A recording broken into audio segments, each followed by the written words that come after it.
How to check Facebook page video performance. To use the Facebook page video performance feature, you first of all have to be on your desktop computer, which is one of the most detailed ways to get your analytics. So go ahead and launch the Meta Business Suite desktop portal, then proceed to select your specific page profile from the drop-down menu in the upper left margin. Click on the Insights tab located on the primary left-hand menu navigation.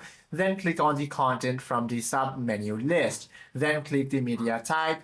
Now you simply have to click on any individual video row to expand its full analytical slide-out chart. Or what you can also do is simply launch Facebook application on your device, tap on your profile icon on the top right corner, and also make sure that you have a professional account or else you won't be able to access this feature. Go ahead and tap on this Reels tab from here, tap on that exact reel that you want to view, and then tap the Analytics tab on the bottom. Hope this video helps you out a lot. If you have any questions or queries, do comment down below.